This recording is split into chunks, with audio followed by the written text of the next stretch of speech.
So the concept is clear for Continental. We have values, we have vision, and we have initiatives, and that's all defined for the next years. We have also strategy, and I would like to introduce you to the new strategic dimensions quickly, so that you get an idea of what Continental is striving for. First, of course, we focus on the megatrends. You know them: safety. Then here, information management, connectivity, then the clean, emission reduction issues, and of course mobility should not be a privilege of some elite drivers or wealthy people. It should be supporting the mobility of also those with lower income and in countries where this is just emerging. So our intrinsic drive is also going for markets that are not premium, so also for budget solutions, so to speak, appropriate to each market's requirements. So we have 5 divisions, and I don't elaborate on these right now because you will also, of course, experience 5 islands or 5 booths today, and we will get introduced into their technologies. But of course, it's tires, and it's the industry business of Continental. They are also preparing products for the automotive industry. And then our automotive group here, including chassis and safety systems, of course, powertrain, experts in emission reduction and drivetrain, and interior for the connectivity and the information management part. So chassis safety is safety part, powertrain. If you want to meet the future regulations, then it is actually the powertrain experts who will help to achieve those hurdles or get over them. Interior division, cars talking to each other or talking to the infrastructure, so communications plays a huge role here as well. Then our tires, of course, not only big ones, but also for two-wheelers, for example, and for millions of people around the world. And Continental preparing also products and solutions for industries outside of automotive, including, for example, seashore protection. Strategic goals, we have 7 of them. One is to achieve a 20% return on the capital that we employ. So it's actually not easy to achieve, as you can see. It's getting stepwise since 2010 closer to that limit, and it's like climbing a hill or a mountain. The final steps are the hardest. The closer we come, the more we have to work for. So we will take another couple of years, I think, to achieve that, at least a couple of quarters. Let's see where we will be ending up in 2013. So 20% is our target. We would also like to increase our sales. So right now we are pretty much Europe focused. So when we talk about exporting solutions, then we talk about Europe a lot, but in the future that should be lower, and the Asian and the Americas share is supposed to grow faster. we want to have top market positions in our businesses, clear. Then this is another important target. It means that we want to increasingly be in the market for the market, and that means development, application development. It means marketing and production, and also sourcing. So we would really not only sit here in Germany, so to speak, and produce, but we would also be in the market and a partner of those stakeholders in the markets. And then, of course, we are depending a lot on the automotive cycle. We would like to reduce this dependency. We would like to balance our sales out, as we say. We would like to have a customer portfolio that looks like this. That means 60% is then OEM and 40% other industries. And right now it's about 70 to 30. So still the way to go. And our aftermarket business and also our industry businesses are helping us here. And then, with regard to our technology, we need a portfolio of new products, but also of existing, serious, mass production products. And the strategic issue here is that we would like to introduce new products that are more successful than the ones that we're already having.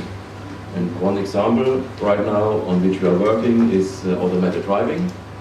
So we have a clear schedule, 2016 partially, so not everything that you see right now is already fully automated. It will, pave the way towards this.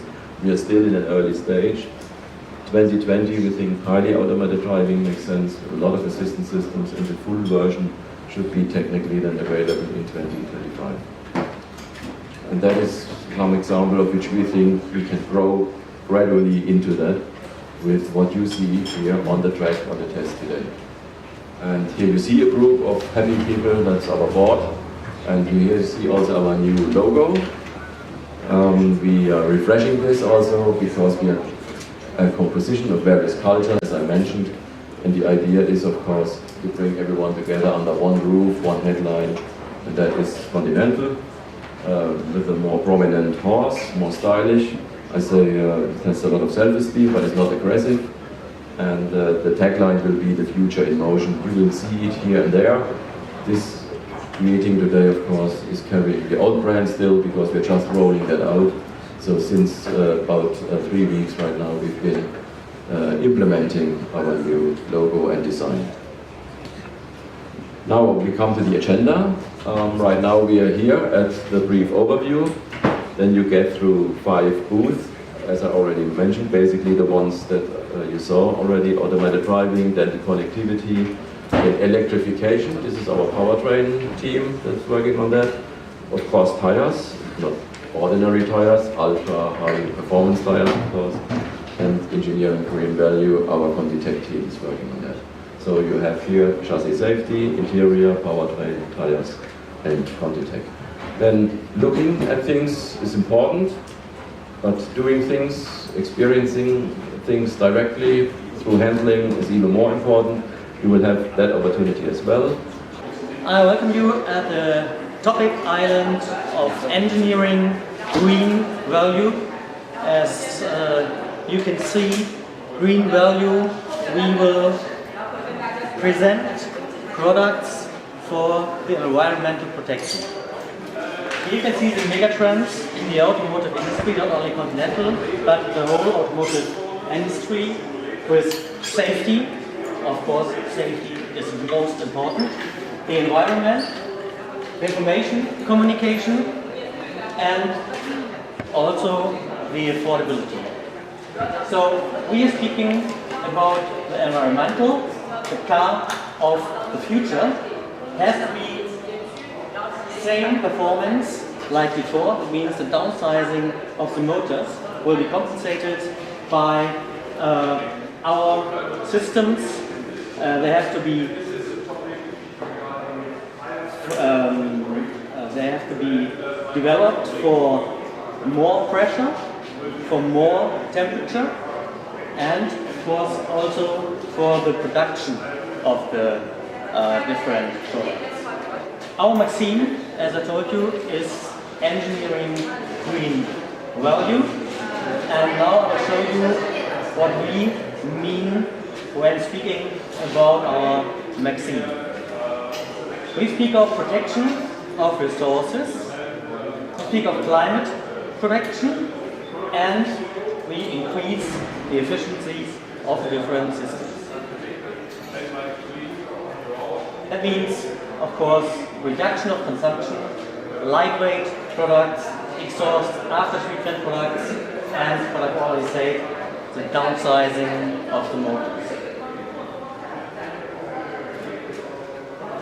In the division chassis and safety and the division interior, we have different products here on our topic island, where you can talk to the specialists, the experts about their products. And that's, for example, the electric vacuum pump that you can see over there, and also the booster generation 3 with full aluminium brake booster and the energy efficient exterior light control units. That was here it is.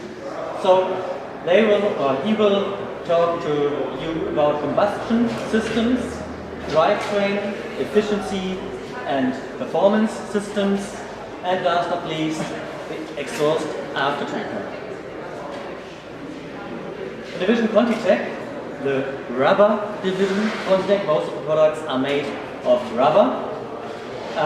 We have the lightweight components, plastic engine mount components, and also active engine mounts. You can ask the specialist, the expert, right around the corner. Then we have the interior of the cars. We can have lightweight materials also, and especially interior designs, interior material that is made from, of more than 50% natural resources, and they grow again. You can see right over there in the edge the contact fluid technology with hoses, also lightweight, also exhaust treatment, and last but not least, in low emission.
With near to series or in series production sensors and actuators, functionality, highly automated driving. In this example, driving within the construction site. Yeah? So recognizing all the signals, necessary for generating a path through this construction site and mastering the disturbances coming from the truck outside and so on. So we showed that in principle it's possible. The third milestone we had last year by the performing some testing, some development work at Nevada. We sent one of our cars out to Nevada, getting some impressions, what the real world is telling us on points to be improved.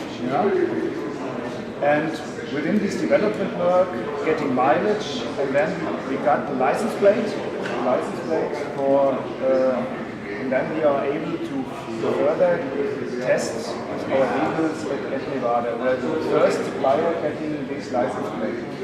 In the afternoon, on our two vehicles for automated driving, you can see this license plate. You can make a photo. With our Vision Zero, we are supporting to lower the fatality rate. It means there's people on the road. In this example, it's a statistic within Germany, but there are similar statistics within Europe, within the US, and so on. So by doing this, by introducing systems, safety systems like ABS, like airbag, like the ESC system, and now introducing safety ADAS system for further lowering the fatality rate. So reaching the systems and a more equipment rate of ESC, you get the 50% gap in between 2010 and 2020. And the basic elements for this, and also for the automated driving, is to start with ESC, mastering the stability of the car, and a higher level of driving with longitudinal control of the limits with emergency braking system, introduced in the market as city safety for lower velocity, but for higher velocity it's now coming further and further into the market. And for the lateral dynamic lane departure warning, or better, lane departure preventing system. This is the basis of safety ADAS systems introduced next, and also the basis we're using for our higher automated driving. So the motivation for the higher for the automated driving is at first converting time. Normally the driver is operating the vehicle, so then the driver has time for doing other things. That's a clear customer value, that's a clear customer benefit. And the second motivation for us is to boost with the Vision Zero as a basis for the reach of motivation 1 without an accident-free driving or with very low rate of fatalities, you cannot reach the motivation 1. That's really the prerequisite for that. Some words on definitions. So you have heard about the definitions for automated driving. Here we have assisted and partially automated driving. The driver is continuously monitoring the system behavior. So, like an ACC system, you have longitudinal control by the vehicle, and the driver is monitoring what the system is doing. With highly automatic and fully automatic, the driver is not in need permanently monitor the system's behavior, can do other things. And this has some implications. This has implications on the liability side. The driver is liable either partially or not. And has implications on the technology side. Since the driver is not permanently ready for jumping into the operation of the vehicle, you need some redundancy. So the system itself, its own redundancy. You can see this here. Here on the system, the driver monitors as a priority in the operation, and the driver is fallen when the system failure occurs. And highly or fully automated, the driver is not within the system behavior. You need redundancy on the machine side, and the system itself must be its own fallback solution, minimum for the time gap between the failure and the driver is in. Here you can see the prototypes Continental can provide for higher automation levels, and many of them you can see here. And you can afterwards discuss with all the PhD experts. Some words on outside the car, the infrastructure, back-end information, gathering information from all the vehicles, providing information on disturbances, changes on the map, changes on the road behavior, changes on weather conditions and something. It's all one item needed to generate a comfortable driving, not a safe driving, because the vehicle itself must be safe, make it more comfortable, more reliable to the driver. And we are following the path